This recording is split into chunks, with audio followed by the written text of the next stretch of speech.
वसुदेवसुतं देवं कंसचाणूरमर्दनं देवकी परमानन्दं कृष्णं वन्दे जगद्गुरुं देवकी परमानन्दं कृष्णं वन्दे जगद्गुरुम्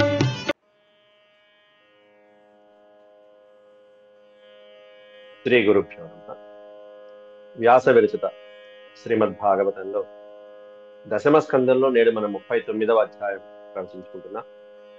ఈ అధ్యాయంలో మధురకి వెళ్తున్నటువంటి శ్రీకృష్ణ పరమాత్ముణ్ణి ఆపటం కోసం అని చెప్పి గోపికలు, వ్రజవాసులైనటువంటి స్త్రీలందరూ కూడా ఎన్నో రకాల ప్రయత్నాలు చేయడం జరుగుతున్నది. అందులో అక్రూరుడు రథాన్ని సిద్ధం చేసుకున్నాడు. పెద్దలందరూ రథాలు కూడా అధిరోహించారు. గోపాలకులు, నందాదులు మొదలైనటువంటి వాళ్ళు ఏమీ చేయలేక ఇక రథం వెనకాల పరిగెత్తుకుంటూ ఈ వ్రజ స్త్రీలు పరిగెడుతున్నారు కృష్ణ పరమాత్ముడిని ఆపటం కోసం అనే ప్రయత్నంతో. పరమాత్ముడు వారికి ఒక చిన్న సందేశాన్ని మాత్రమే ఇచ్చి అక్కడి నుంచి మళ్ళీ ముందుకి ప్రయాణం సాగించాడు శ్రీకృష్ణ పరమాత్మ. వారి యొక్క అవస్థ, గోపికల యొక్క అవస్థ ఎలా ఉన్నది అనేటువంటిది నేటి శ్లోకాలలో మనం మరికొన్ని శ్లోకాలను పరిశీలిద్దాం. అంతకుముందు నిన్నటి పాఠంలో కూడా గోపికలు ఏ విధంగా బ్రహ్మాది దేవతల దగ్గర నుంచి అక్రూరుణ్ణి మొదలైనటువంటి వాళ్ళని ఏ విధంగా నిందించారు, చివరికి ఇది బలీయమైనది కదా అని చెప్పి కూడా అనుకున్నారు. ముందుగా భగవత్ స్మరణ చేసుకుని శ్లోక ప్రారంభం పఠనం చేద్దాం. ఓ శుక్లాంబరధరం విష్ణుం శశివర్ణం చతుర్భుజం ప్రసన్నవదనం ధ్యాయేత్ సర్వవిఘ్నోపశాంతయే వ్యాసం వసిష్ఠనప్తారం శక్తేః పౌత్రమకల్మషం పరాశరాత్మజం వందే సుఖతాతం తపోనిధిం వ్యాసాయ విష్ణురూపాయ వ్యాసరూపాయ విష్ణవే నమో వై బ్రహ్మనిధయే వాసిష్ఠాయ నమో నమః. నారాయణం నమస్కృత్య నరం చైవ నరోత్తమం దేవీం సరస్వతీం వ్యాసం తతో జయముదీరయే. దశమస్కందం 39వ అధ్యాయం. దాంట్లో నిన్నటి పాఠంలో మనం 27 శ్లోకాల వరకు పూర్తి చేసుకున్నాం. అనార్ద్రధీరేష సమాస్థితో రథం తమన్వమీచ త్వరయంతి దుర్మదా గోపా అనోభిస్తవిరైరుపేక్షితం దైవం చ నోద్య ప్రతికూలమీహతే. ఈ ధీరుడేమన్నా, ఈ మహానుభావుడు ఏమాత్రం మన మీద కనికరం కూడా, కరుణ కూడా చూపించకుండా రథం ఎక్కి కూర్చున్నాడు. అక్రూరుడు ఎక్కేశాడు, శ్రీకృష్ణ పరమాత్ముడు ఎక్కేశాడు, ఆ రథాన్ని అధిరోహించాడు. ఆ అక్రూరుని అనుసరిస్తూ త్వరయంతి దుర్మదాహ, మూర్ఖులైనటువంటి వాడు, దుర్మార్గులైనటువంటి మన వాడు ఈ నందాదులు వెనకాల ఉన్నటువంటి ఈ గోపాలకులందరూ కూడా పైగా తొందర పెడుతున్నారు. తొందరగా పదండి, సిద్ధంగానే ఉన్నాను, పదండి అండి. అనోభిహి గోపాహ, ఈ బండ్ల మీద అధిరోహించినటువంటి గోపాలకులందరూ అలా తొందర పెట్టడమే కాకుండా సవిరై ఉపేక్షితం, వృద్ధులందరూ కూడా ఉపేక్ష వహించి చూస్తున్నారు. పైగా పక్కన మన బాధ మనల్ని పట్టించుకునే వాళ్ళు ఎవరూ లేరు. ఇక్కడ స్త్రీలు ఇంత వెలువలాడిపోతున్నారు, బాధలో ఉన్నారు. కృష్ణ ఒకసారి దిగి మాట్లాడవయ్యా, వాళ్ళని ఓదార్చి ఎక్కవయ్యా అని కూడా చెప్పట్లే ఎవరు. కనీసం పెద్దవాళ్ళందరూ ఊరికేనే కూర్చున్నారు. కాబట్టి అద్య, ఈ రోజు దైవం మనకి ప్రతికూలంగా ఉన్నది అని చెప్పి గోపికలు అనుకుంటున్నారు. అక్కడ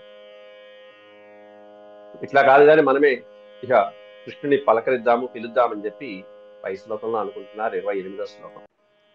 నివారయామ సముపేత్య మాధవం కిం నో కరిష్యన్ కులవృత్త బాంధవాః ముకుంద సంగాన్ నిమిషార్ధ దుస్త్యజాత్ దైవేన విధ్వంసిత దీనచేతసా. నివారయామాస సముపేత్య మాధవం. కాబట్టి సముపేత్య, ఉపేత్య, మనమే సమీపించి మనమందరం గుంపుగా ఒక్కసారి మాధవుణ్ణి నివారయామాస, శ్రీకృష్ణుడిని వెళ్లకుండా నివారించడానికి మనమే ప్రయత్నిద్దాం ఆయన దగ్గరికి వెళ్ళి. కుల వృద్ధ బాంధవాః కిం నో కరిష్యం. ఈ మన యాదవ వంశ కులంలో ఉన్నటువంటి వృద్ధులు, బాంధవులు, బంధువులు, మన వాళ్ళందరూ కూడా వాళ్ళు ఏం చేస్తారు? ఇంకా కృష్ణుడు వెళ్తుంటే అలా చూస్తూ నిలబడిపోయినటువంటి వాళ్ళు ఇక వెళ్ళిపోయాక మనం ఏం చేస్తాం? ఎవరిని అడుగుతాం? కాబట్టి ఏదన్నా ఆపగలిగితే అడిగితే కృష్ణుని ఇప్పుడే అడగాలి. వీళ్ళ గురించి ఇక మనం పట్టించుకోకల్లా. వీళ్ళని ఎప్పుడో వదిలేసాం మనం మనసులో. ఏదో బంధాలు ఉన్నాయంటే ఉన్నాయంతే. ఇక్కడ శారీరానికి మాత్రమే, మానసికంగా వదిలేశారు వాళ్ళు ఎప్పుడూ. కాబట్టి కులవృద్ధ బాంధవాహ కిమ్నో కరిష్యం, ఇంకా వాళ్ళు ఏం చేస్తారు మనల్ని?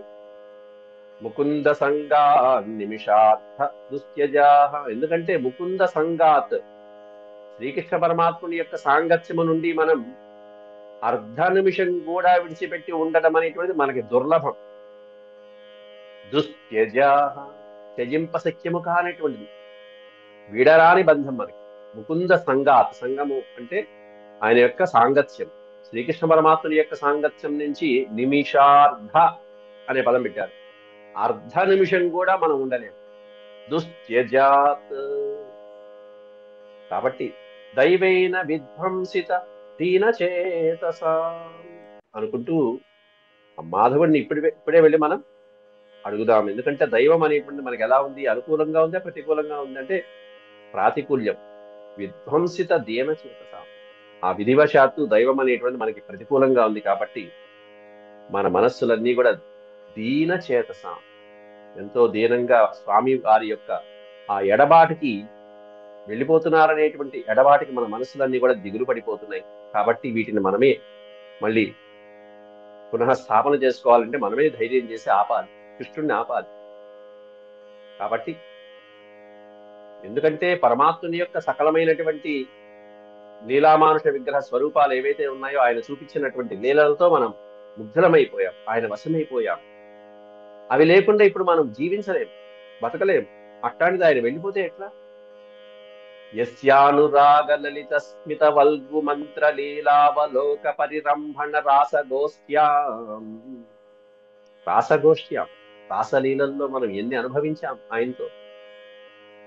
యస్యానురాగ లలిత స్మిత వల్గు మంత్ర లీలావలోక పరిరంభణ రాసగోష్ఠ్యాం నీతాస్మన క్షణమివ క్షణదా వినాశం గోప్యః కథం న వ్యతిత రేమో తమో దురంతం. గోప్యః కథం వతితరేమో తమో దురంతం. ఇక్కడ ఈ పదం ఈ శ్లోకంలో చాలా చాలా ముఖ్యమైనటువంటి పదం. శ్రీకృష్ణ పరమాత్ముడు వాళ్ళతో రాసక్రీడలు ఆ పున్నమి రోజు, శరత్కాల పున్నమి రోజు రాత్రి ఒక రాత్రే చేశాడా, అనేక రాత్రులు గడిపాడా అనేటువంటి దానికి నిదర్శనం ఈ ఒక్క పదం. ఎన్నో రాత్రులు గడిపాడు. ఈ క్షణద అనే పదానికి అర్థం ఏంటంటే రాత్రులు అని బహువచనం. ఎన్నో రాత్రులు. యస్య, ఏ పరమాత్ముడి యొక్క, ఏ భగవంతుడి యొక్క అనురాగ లలిత స్మిత వల్గు మంత్రలీలావలోక పరిరంభణ రాసగోష్ఠ్యం. ఆ రాసక్రీడలలో స్వామివారి యొక్క అనురాగాన్ని మనం పొందాం. చక్కటి మృదు మధురమైనటువంటి మందస్మితమైనటువంటి ఆయన యొక్క చిరునవ్వుని మనం ఆస్వాదించాం. వల్గు మంత్ర, అత్యద్భుతమైనటువంటి ఆయన యొక్క వచనామృతాలని మనం ఆస్వాదించాం. ఎన్ని రాత్రులు ఏ విధంగా ఆ ప్రేమానురాగం ఓ పక్కన, మనోహరమైనటువంటి మందహాసాలు ఓ పక్కన, చక్కటి వల్గు మంత్ర సరస సల్లాపాలు, మధురమైనటువంటి తీయని సరస సల్లాపాలతో, విలాస శోభితమైనటువంటి వీక్షణములతో, లీలావలోకన, అవలోకనం అంటే చూడటం, లీలా అవలోకనం, ఆ ఓరకంటి చూస్తూ చక్కగా ఆయన చూపులతోనే మనల్ని మంత్రముగ్ధుల్ని చేస్తూ పక్కన చక్కగా హాయిగా మనం పరిరంభణ కౌగిలింతలతో ఆలింగన సౌఖ్యాన్ని కలిగిస్తూ పక్కన ఆ రాసగోష్ఠిలో, రాస క్రీడలలో ఎన్నో రాత్రులు, క్షణదా, అనేకమైనటువంటి రాత్రులు, క్షణమివ, ఒక్క క్షణంలాగా మనం నహ నీతాస్మః. నీత అంటే గడుపుట, నహ నీతాస్మః మనం గడిపాం. ఆ స్వామితో ఎవరి యొక్క అనురాగమైనటువంటి ప్రేమ వీక్షణాలతో, లీలలతో మనం అనేక రాత్రులు ఒక క్షణంలాగా గడిపాము. అటువంటి పరమాత్మ లేకుండా మనం జీవించగలమా? క్షణదా, అనేక రాత్రులు, ఆ శరద్ రాత్రుల్లో ఎన్నో రాత్రులు, అప్పటి నుంచి ఎన్ని రాత్రులు వీళ్ళు స్వామితో గడిపిన అంతసేపు కూడా వీళ్ళ ఇంట్లో ఉన్నట్టుగానే వాళ్ళ భర్తలకి బంధువులకి కనిపిస్తూ ఉండేది స్వామి యొక్క లీలాద్భుతం అని. అట్లాంటి పరమాత్ముడు వినాతం లేకుండా, వినా అంటే లేకుండా, తం వినా ఆ పరమాత్ముడు అతడు లేకుండా గోప్య, ఓ గోపికల్లారా మనం ఎలా జీవిస్తాం చెప్పండి? ఆ పరమాత్ముడు లేకుండా ఎన్ని రాత్రులు అలా క్షణకాలంలా గడిపేశాం మనం. ఆయన లేకుండా మనం ఎలా జీవిస్తాం?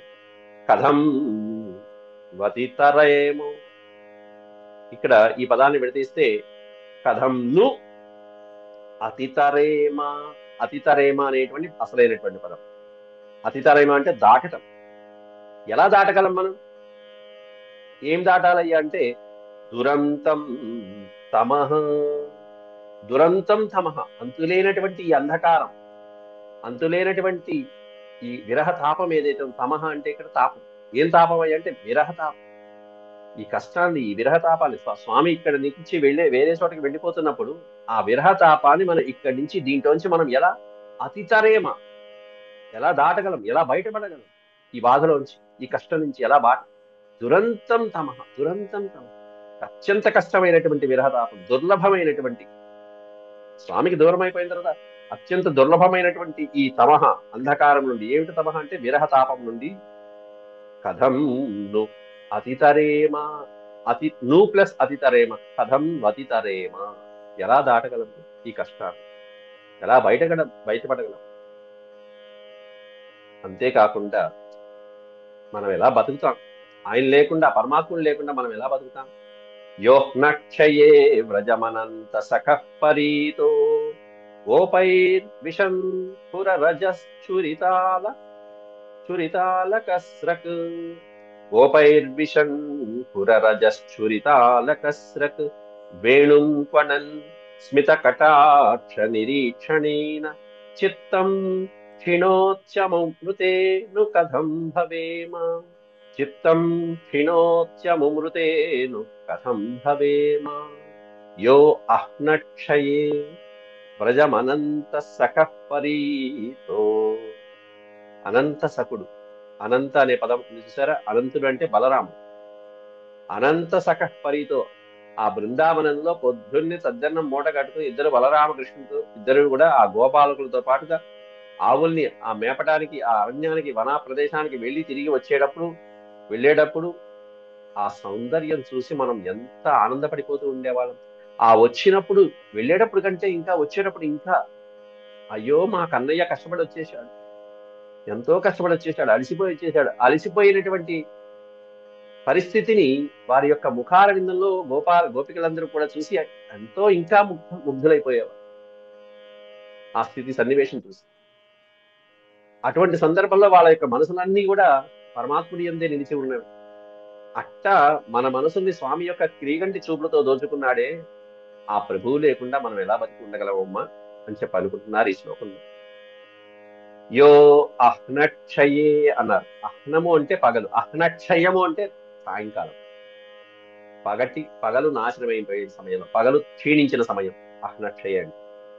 సాయం సంధ్యా సమయంలో వందలాది వేలాది గోవులతో పాటుగా వ్రజం అనంత సఖః, అనంత సఖః పరీతో, అనంతుడు అంటేనేమన్నా బలరాముడు, సఖులు అంటేనేమన్నా గోపాలకుడు, లేకపోతే అనంత సఖః పరీతో గోపైర్విషన్, ఇక్కడ గోపైర్ అని పెట్టారు కాబట్టి గోపాలకులతో కలిసి వస్తున్నటువంటి పరీతో, గోపాలకుల బృందంతో బలరాముడితో కలిసి వస్తున్నటువంటి మన కృష్ణయ్య సాయంకాలం పూట ఆ గోవుల్ని తీసుకుని వస్తుంటే ఆయన యొక్క ముఖార విందం చూడాలి, ఎట్లా ఉంటుంది?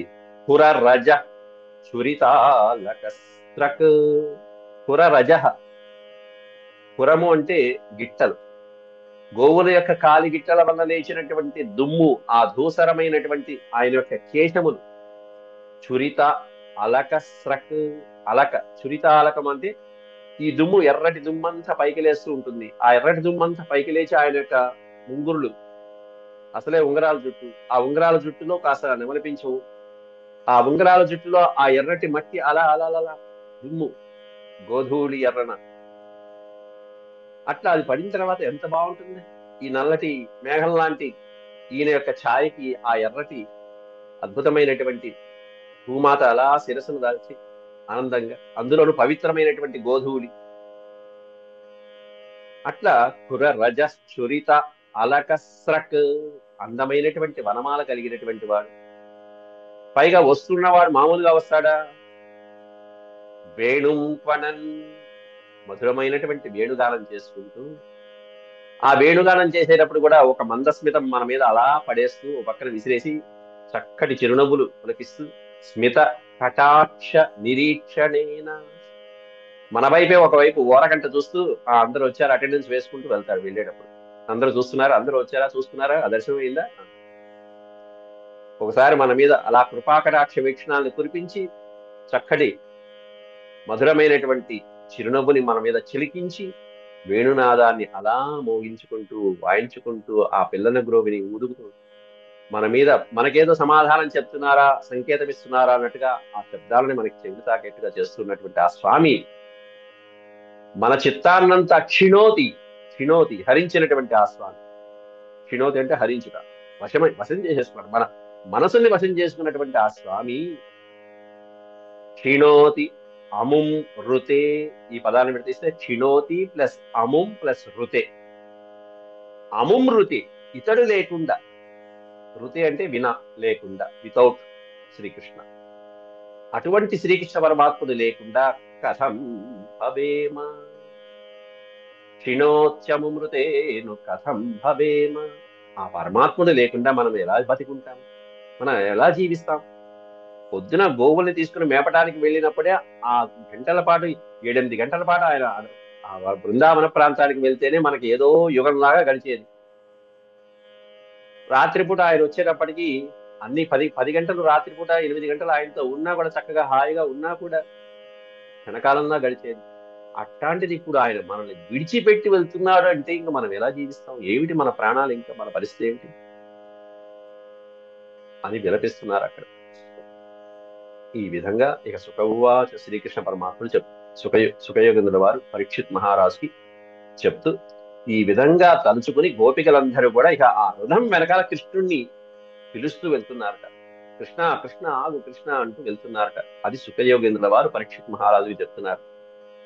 ఏవం బ్రువాణా విరహాతురా భృశం, ఏవం బ్రువాణా విరహాతురా భృశం వ్రజస్త్రియః కృష్ణ విషక్తమానసాః విసృజ్య లజ్జాం రురుదు స్మ సుస్వరం గోవింద దామోదర మాధవ ఇతి, గోవింద దామోదర మాధవేతి అంటూ అరుస్తూ వెళ్తున్నారు. హే గోవింద, ఓ దామోదర, హే కృష్ణ, ఓ మాధవ అంటూ గోపికలందరూ అరుస్తూ వెళ్తున్నారు. ఈ విధంగా బ్రువాణ, ఏవం బ్రువాణ విరహాతురా భృశం, భృశం మిక్కిలి విరహ వేదనని అనుభవిస్తున్నటువంటి ఆ గోపికలు ఈ విధంగా వాళ్ళల్లో వాళ్ళు మాట్లాడుకుని నిర్ణయించుకుని ప్రజస్త్రీలందరూ కూడా కృష్ణ విషక్త మానసాః, వారి యొక్క మనసులన్నీ కృష్ణ వశమైపోయినాయి, శ్రీకృష్ణ వశమైపోయినాయి. కృష్ణ పరమాత్ముడు లేకుండా వాళ్ళు జీవించలేరు. అటువంటి స్వామి తమకు దూరమైపోతున్నాడనేటువంటి భావనతో, విపరీతమైనటువంటి పరివేదనతో, విపరీతమైనటువంటి పరితపించేటువంటి హృదయంతో చివరికి వాళ్ళు విసృజ్య లజ్జాం విసృజ్య, సిగ్గు కూడా వదిలిపెట్టేసి, సిగ్గు విడిచిపెట్టి, అయ్యో మా ఆయన ఇక్కడే ఉన్నాడే, మా పెద్దవాళ్ళందరూ ఇక్కడ చూస్తున్నారే అనేది కూడా లేదు. ఎందుకంటే వాళ్ళని ఎప్పుడో వదిలిపెట్టేశారు మానసికంగా. విసృజ్య లజ్జాం విసృజ్య, సిగ్గు కూడా లేకుండా అని చక్కగా స్పష్టంగా రాశారు అక్కడ రాసుకున్నారు. పైగా రుదుస్మ సుస్వరం, ఏడుస్తూ ఓ పక్కన వెళ్ళిపోతుంటే, పరమాత్ముడు వెళ్ళిపోతుంటే ఏడుస్తూ ఓ పక్కన సుస్వరం, సుస్వరం అంటే ఏడుపు వస్తున్నప్పుడు స్వరం ఎలా ఉంటుందో అది సుస్వరం. ప్రేమానుభావంతో వచ్చేటువంటి గద్గదమైనటువంటి స్వరం అది. స్వామి వారిని ఆ గద్గదమైనటువంటి స్వరంతో కీర్తిస్తూ వాళ్ళు స్వామిని పిలుస్తూ ఉంటే అది కదా భక్తి, అది కదా భక్తి పారవస్యం అంటే. బంధువులు ఉన్న, అంతమంది ఉన్న ఈ సమయంలో పిలవకపోతే పోనీ వీళ్ళేమన్నా నివారిస్తారా? పక్కన ఉన్న వాళ్ళు, బంధువులు, పెద్దవాళ్ళు ఏం చేస్తున్నారా అంటే ఏం చేయట్లేదు, వాళ్ళు ఉపేక్ష వహించారని పై శ్లోకాల్లో చెప్పాడు. కాబట్టి ఇక వాళ్ళు ఆపట్ల. ఆయన వెళ్తున్నారు, ఆయనకుండే మనోరథం వేరు, ఆయన లక్ష్యం వేరు. తర్వాత చేయవలసినటువంటి దుష్ట సంహారం కార్యక్రమం కరెక్టే, కానీ ఒక్క మాట, ఒక ఓదార్పు, ఒక చిన్న మాట చాలు మాకు. అలా పడి ఉంటాం, అలా నిరీక్షిస్తాం, ఎన్ని రోజులైనా ఆయన కోసం ఎదురు చూస్తాం. ఒక చిన్న మాట, ఆయన నుంచి సందేశం ఒకటి కావాలి. రురుదుస్మ సుస్వరం, ఏడుస్తూ పక్కన గద్గద స్వరంతో, సుస్వరంతో అక్కడి నుంచి గగ్గోలు పెడుతూ పక్కన స్వామిని వేడుకుంటున్నారు. గోవింద దామోదర మాధవ ఇది అంటూ, హే గోవింద, హే దామోదర, హే మాధవ అంటూ వాళ్ళు స్వామిని పిలుస్తున్నారట పెద్దగా. గోపికలందరి యొక్క స్వరాలు వినేటప్పటికీ ఒక్కసారి స్త్రీణామేవం మృదంతీనాం ఉదితే సవితర్యథ అక్రూరశ్చోదయామాస కృతమైత్రాదికో రథం. ఇలా గోపికలు అరుస్తూ ఉంటే అప్పుడు ఆ సమయంలో పక్కకి చూడలే స్వామి, చూడలే వాళ్ళ వైపు. అప్పుడు స్త్రీణాం ఏవం రుదంతీనాం, ఈ విధంగా ఏడుస్తున్నటువంటి స్త్రీలని చూసి ఆ అరిచే సమయానికి అప్పటి నుంచి ఇప్పటిదాకానే ఉన్న తెల్లవారింది. ఆ తెల్లవారినంతసేపు కూడా గోపికలు వాళ్ళ యొక్క మనోభావాలు వాళ్ళల్లో వాళ్ళు అనుకున్నటువంటివన్నీ వర్ణించాడు వ్యాసుడు వారు. ఇప్పుడు వీళ్ళు పిలిచే సమయానికి ఉదితే సవిత అథ, అంటే సూర్య భగవానుడు అక్కడ ఉదయించడం జరిగింది.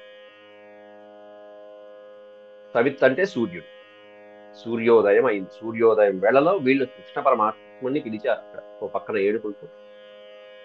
అదే సమయానికి అక్రూరుడు ఏం చేస్తున్నాడు? అక్రూరశ్చోదయామాస, అక్రూరుడు కాస్త రథం చోదయామాస, రథాన్ని అధిరోహించి చోదయామాస, బలరామకృష్ణుని కూర్చోబెట్టుకుని అక్రూరుడు రథసారథ్యం చేస్తూ రథాన్ని కదిలించాక. ఎప్పుడు అంటే కృతమైత్రాదికో రథం. కృతమైత్రాదిక అంటే పగటిపూట చేసుకునేటువంటి సంధ్యావందనాదులు మొదలైనటువంటి దైనందిన ప్రక్రియ ఏవైతే ఉంటాయో అవి ముగించుకుని వచ్చి రథంలో కూర్చుని ఆ గుర్రానికి పగ్గాలు తీసుకుని ఆ రథాన్ని చోదయామాసరథం, ఆ రథాన్ని కాస్త నడపడం ప్రారంభించాడు అక్రూరుడు. ఆయన్ని అనుసరిస్తున్నటువంటి వాళ్ళు గోపాలకులు వెనకాలే. అక్రూరుడి యొక్క రథాన్ని అనుసరించి ముందు అక్రూరుడు, వెనకాల గోపాలకులు, నందాదులు మొదలైనటువంటి వాళ్ళు. గోపాస్తమన్వసజ్జంత నందాద్యా శకటైస్తతః ఆదాయోపాయనం భూరి కుంభాన్ గోరస సంభృతాన్. గోపాలకులందరూ కూడా తం అన్వసజ్జంత, ఆ రథాన్ని అనుసరిస్తూ వెళ్ళారట. శకటై తతః నందాద్యాహ శకటై, అనేకమైనటువంటి వాహనాలలో నందాద్యా అంటే నందుడు మొదలైనటువంటి ఇతర గోపాలకులు ఎవరైతే పెద్దవాళ్ళు ఉన్నారో ప్రజవాసులు, వాళ్ళందరూ కూడా మహారాజు అయినటువంటి కంసుడికి ఉపాయనాలు, ఆదాయ ఉపాయనం, ఉపాయనము అంటే కానుకలు, ఇవ్వవలసినటువంటి గిఫ్ట్లు ఏవో అనుకున్నారు కదా. ఏం కానుకలు తీసుకువెళ్తున్నారు? ఆ ప్రాంతంలో ఏవైతే ముఖ్యంగా దొరుకుతాయో అవి తీసుకువెళ్తారు.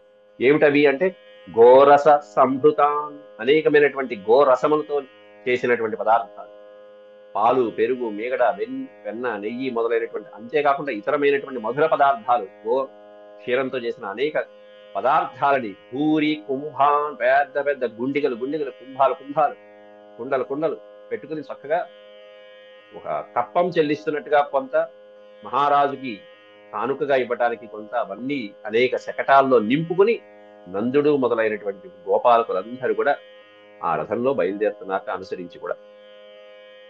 అలా బయలుదేరుతుంటే గోపశ్చ దయితం కృష్ణమనువ్రజ్యానురంజితా ప్రత్యాదేశం భగవతః కాంక్షంత్యశ్చావత స్థిరే.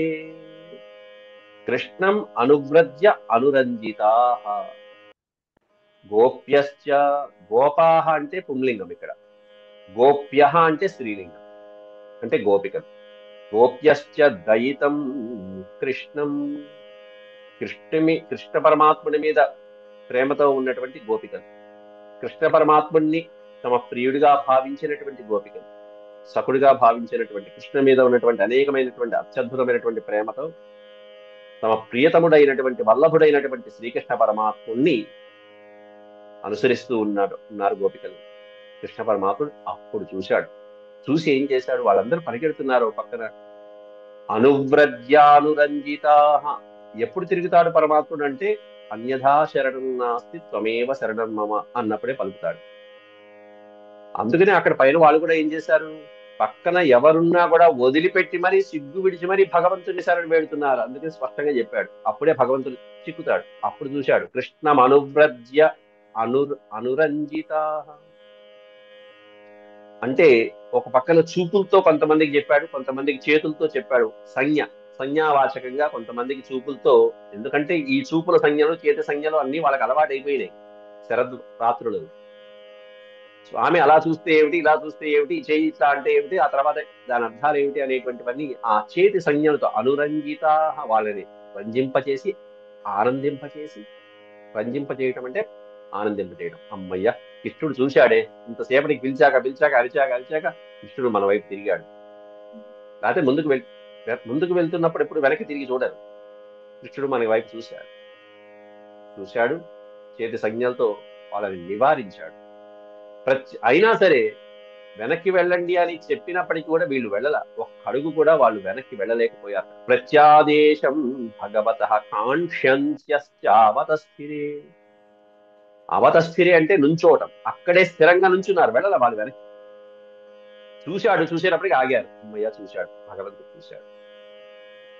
కానీ వెనక్కి వెళ్ళమని సంజ్ఞ చేసినా కూడా పరమాత్ముడు వీళ్ళు వెళ్ళల. ఎందుకంటే భగవత ప్రతి ఆదేశం కాంక్ష్యంత. భగవంతుడి నుంచి వచ్చేటువంటి ప్రత్యుత్తరం, ఆయన ఇంకా ఏమైనా చెప్పబోతున్నాడు, ఏదో సందేశం ఇవ్వబోతుంటే దాన్ని మనం వదులుకోకూడదు, మిస్ అయిపోకూడదు. కాబట్టి ఆయన ఇచ్చేటువంటి ప్రత్యుత్తరం కోసం అని చెప్పి ఎదురు చూస్తూ, దానికోసం అని చెప్పి నిరీక్షిస్తూ, అది కోరుకున్నటువంటి వాళ్ళు అక్కడే నుంచున్నారు, ఎక్కడికి వెళ్ళకుండా, వెనక్కి వెళ్ళకుండా. అప్పుడు శ్రీకృష్ణ పరమాత్ముడు దూతలతో కొంత సందేశాన్ని ఇచ్చి వెళ్ళిపోతున్నాడు. అక్కడ తాస్తథా తప్యతీర్వీక్ష్య స్వప్రస్థానే యదూత్తమః సాంత్వయామాస సప్రేమైరాయాస్య ఇతి దౌత్యకైః. దూతలతో ఒక సందేశం పంపించాడు. ఏమిటంటే ఆయాస్య ఇది, తిరిగి వస్తా అని ఒకే ఒక సందేశం చాలు. ఈ ఒక్క సందేశంతో వాళ్ళ జీవితం జీవించినంత కాలము వాళ్ళు పరమాత్ముని మనసులో తలుచుకుంటూ ఎదురు చూస్తూ నిరీక్షిస్తూ ఉంటారు భక్తులైనటువంటి వాళ్ళ కొడుకు. ఒక చిన్న మాట చెప్పి వెళ్ళిపోతున్నాడు అంతే. స్వామి తిరిగి వస్తారు అనే సందేశం ఇంకొక భటుడితో చెప్పి పంపించాడు. ఆ భటుడు వెళ్ళి వాళ్ళకి స్వామి తిరిగి వస్తారమ్మా, పని మీద వెళ్తున్నారు, ధైర్యంగా ఉండండి, మీకు సందేశం ఇచ్చారు అని అనుగ్రహం చాలు. ఈ అనుగ్రహం చాలు. అంత విరహతాపంలో ఉన్నటువంటి వాళ్ళకి కాస్త ఊరడించే ఇది ఓదారు. తాస్తథా తప్యతీర్వీక్ష్య స్వప్రస్థానే యదూత్తమః. స్వామి యదూత్తముడైనటువంటి, యదుకుల శ్రేష్ఠుడైనటువంటి శ్రీకృష్ణ పరమాత్ముడు స్వప్రస్థానే, తాను వెళ్తున్నటువంటి ఆ మార్గంలో అనుకున్నటువంటి లక్ష్యానికై కంస సంహారానికి వెళ్తున్నటువంటి ఆ సమయంలో ఆ విధంగా వీళ్ళేమన్నా ఓ పక్కన విరహవేదంతో అనుసరిస్తూ పరిగెడుతున్నారు. తాస్తథా తప్యతీర్వీక్ష్య, వాళ్ళు తపనతో ఈ విధంగా వెనకాలే వస్తున్నారని చూసినటువంటి శ్రీకృష్ణ పరమాత్ముడు సాంత్వయామాస సప్రేమైః, చక్కటి ప్రేమానురాగాలతో కూడినటువంటి చక్కటి సందేశాన్ని వాళ్ళకి ఇచ్చి ఒక దూత ద్వారా కల్పించి సాంత్వయామాస, ఓదార్చాడు స్వామి వాళ్ళనందరినీ కూడా. ఆ ఒక్క మాటతోనే వాళ్ళకి ఓదార్పు కలిగింది, వాళ్ళ బాధ కలిగింది. సాంత్వయామాస, శాంతపరచడం. వాళ్ళ హృదయాలు విరహతాపంతో ఉన్నటువంటి వాళ్ళ యొక్క హృదయాలన్నీ కూడా చక్కగా స్థిరపడ్డాయి, శాంతించబడ్డాయి. సాంత్వయామాస సప్రేమైః ఆయాస్యయితి, నేను తిరిగి వస్తాను, మీరు బాధపడకండి అన్నట్టుగా ఒక దూత ద్వారా సందేశాన్ని పంపించడం జరిగింది. అంటే వాళ్ళ మనసులో ధైర్యాన్ని నింపి స్వామి బయలుదేరుతున్నాడు. యావదాలక్ష్యతే కేతుర్యావద్రేణూరథస్య చ అనుప్రస్థాపితాత్మానో లేఖ్యానీవోపలక్షితాః. ఎంత దీనంగా ఉన్నదో వాళ్ళ మనసు, వాళ్ళ పరిస్థితి. ఆ వెళ్తున్నటువంటి ఆ రథము సందు దాటి వెళ్ళిపోయింది, ఇంకో సందు దాటింది, వీళ్ళు ఇక్కడే ఉన్నారు, కనిపించట్లా కృష్ణుడు. రథం వాళ్ళు అక్కడే నుంచున్నారు, వెళ్తున్నంతసేపు ఆ రథాన్ని చూశారు, కృష్ణుని చూసుకున్నారు, రథం చూశారు, ఇంకా దూరం వెళ్ళిపోయాడు, కృష్ణుడు కనిపించట్లా. అయినా సరే వాళ్ళు ఎంతవరకు చూశారంటే యావత్ ఆలక్ష్యతే కేతు, ప్రతి రథానికి ప్రతి వాహనానికి పైన జెండా గుర్తులు ఉంటాయి. ఆ జెండా పైన ఎక్కువగా ఎత్తుగా ఉన్నటువంటి ఆ జెండాని చూసి ఈ వాహనం ఎవరిది, ఈ గుర్తు ఎవరిది అని కనిపెట్టే వచ్చినటువంటి ఆ రథంలో ఆ శకటంలో ఎవరున్నారని గుర్తుపట్టేయచ్చు కేతువుని బట్టి. కాబట్టి ప్రతి రథానికి ప్రతి శకటానికి ప్రతి వాహనానికి ఈ విధంగా పతాకాలు పెట్టుకుంటూ ఉంటారు. వాళ్ళు గోపికలు ఎంతో ఎత్తుగా ఉన్నటువంటి ఆ కేతువుని చూస్తూ అదిగో కృష్ణ పరమాత్మ అక్కడి దాకా వెళ్ళింది రథం, అక్కడి దాకా వెళ్ళిందని పైన ఆ పతాకాన్ని చూసి రక్ష పెట్టుకుంటున్నారు. పరమాత్ముడి యొక్క రథానికి ఉన్నటువంటి వాహనానికి ఉన్నటువంటి కేతు ఇంకే ఉంటుంది, విశ్వక్సేనుడు మహానుభావుడు, గరుత్మంతుడి వాహనంగా కలిగినటువంటి వినతాపుత్రుడైనటువంటి ఆ గరుత్మంతుడి వాహనం కేతువుగా కలిగినటువంటి వాడు, పతాకంగా కలిగినటువంటి వాడు. అట్లాంటి శ్రీకృష్ణ పరమాత్ముడి యొక్క కేతువు కనిపించినంత దూరం అలా చూస్తున్నారు. అంతేకాదుట కేతువు కూడా కనిపించలా ఇంకొంచెం దూరం వెళ్ళాక, కృష్ణుడు కనిపించలా కొంచెం దూరం వెళ్ళాక, రథం కనిపించలా ఇంకొంచెం దూరం వెళ్ళాక, పతాకం కూడా కనిపించలా ఇంకొంచెం దూరం వెళ్ళాక, ఆ తర్వాత ఇంకా చూస్తూనే ఉన్నారు. దేనికోసం అంటే యావద్ వేణూరథస్య చ, రథము నుంచి లేచినటువంటి దుమ్ము ధూళి ధూసరమైనటువంటి అవి కూడా కనిపించినంతసేపు చూస్తూనే ఉన్నారట. ఏం భక్తి అండి అది, అద్భుతం కదా. అనుప్రస్థాపితాత్మానో లేఖ్యానీవోపలక్షిత అంటూ కూర్చున్నారు అక్కడ. ఆ పైన చల్లదేగినటువంటి దుమ్ములు చూస్తున్నంత కనిపించినంత సేపు వరకు వాళ్ళని అలాగే చూస్తూ చూస్తూ చూస్తూ గోపికలు ఎలా ఉన్నారంటే ఒక ప్రతిమల వలె. లేఖ్యాని ఇవ ఉపలక్ష్యతే. లేఖ్యాని అంటే ఒక చిత్రం వేస్తే ఎలా ఉంటుందో, ఒక ప్రతిమ ఒక స్టాచ్యూ కదలగినటువంటి విగ్రహం అలా నుంచో పెడితే ఎట్లా ఉంటుందో అలా వాళ్ళందరూ నిశ్చేష్టులే అలా వెళ్ళిపోయి అయ్యో కృష్ణ అంటూ అలా చూస్తూ నిశ్చేష్టులై అసటనే ఒక ప్రతిమలాగా నిల్చుండిపోయారు. ఒక చిత్రం వేస్తే ఎలా అయితే కదలకుండా ఉంటారో అలా నిల్చుండిపోయారు వాళ్ళందరూ కూడా. చివరికి అంతా చాలాసేపు అయిపోయి ఇక దుమ్ము కూడా కనిపించకంత దూరం వెళ్ళిపోయిన తర్వాత వాళ్ళు నిరాశతో వెనక్కి వచ్చినా కూడా పరమాత్ముడి యొక్క ధ్యాసలోనే గడిపారు వాళ్ళందరూ కూడా. అప్పటి నుంచి తా నిరాశ నివృత గోవింద వినివర్తనే, గోవింద వినివర్తనే, కృష్ణ పరమాత్ముడు వినివర్తనే ఇక రాడు అనుకుని వస్తాడేమో, ఇంకొంచెం దూరం వెళ్ళా కనీసం మన కోసం తిరిగి వస్తాడేమో అనే ఆశలో అప్పటిదాకా నుంచున్నారు. కృష్ణుడు ఇంకా రాడమ్మా, వెళ్ళిపోయాడు, అటు నుంచి అట్లా వెళ్ళిపోయాడు, ముందుకు వెళ్ళాడు అనేటువంటి ఆ నిర్ణయించుకున్న తర్వాత వాళ్ళు నిరాశతో అలా వెనక్కి వచ్చి నివృతు అంటే తిరిగి రావడం, వెనక్కి వాళ్ళ గృహాలకు వచ్చేసి విశోక అహని నిన్యుహు. అహని అంటే ఆ రోజంతా వాళ్ళు ఎంతో శోకంతో, విశోక అహని ఎంతో బాధలో గడిపారు. ఆ బాధలో గడుపుతున్నప్పటికీ కూడా గాయంత్య ప్రియచేష్టితం, తమ ప్రియుడైనటువంటి శ్రీకృష్ణ పరమాత్మ యొక్క లీలలు, ఆ చేష్టలు, ఆయన యొక్క వినోదాలు, ఆయనతో గడిపినటువంటి క్షణాలని అన్ని కూడా గాయంత్య కీర్తిస్తూ గానం చేసుకుంటూ పరవశించిపోతూ ఆనందంగా కృష్ణ భక్తిలో తన్మయమైపోతున్నారమ్మా. ఆ విరహంలో కూడా కృష్ణ పరమాత్మని తలుచుకుంటున్నారు. కష్టాలు వస్తే కృష్ణ పరమాత్ముడు, ఆనందం వస్తే కృష్ణ పరమాత్ముడు. అది వాళ్ళ భక్తి. ఆ గోపికల యొక్క భక్తి, అనన్యమైనటువంటి గోపికల యొక్క భక్తి బృందావనంలో ఈ విధంగా వర్ణించారు వ్యాసులు వారు. అత్యద్భుతమైనటువంటి ఘట్టాలను మనం వర్ణించుకున్నాం. ఇక తర్వాత అక్రూరుడికి సంబంధించినటువంటి అంశాలు, మధురకి సంబంధించిన అంశాలు ముందు ముందు రేపటి శ్లోకంలో మరింత వివరంగా చెప్తున్నా. ఇంతవరకు సెలవు. ఓం శాంతి శాంతి శాంతి. యదక్షరపద భ్రష్టం మాత్రాహీనం చ యద్భవేత్ తత్సర్వం క్షమ్యతాం దేవనారాయణ. నమోస్తుతే. సర్వం శ్రీకృష్ణార్పణమస్తు. హరి ఓం.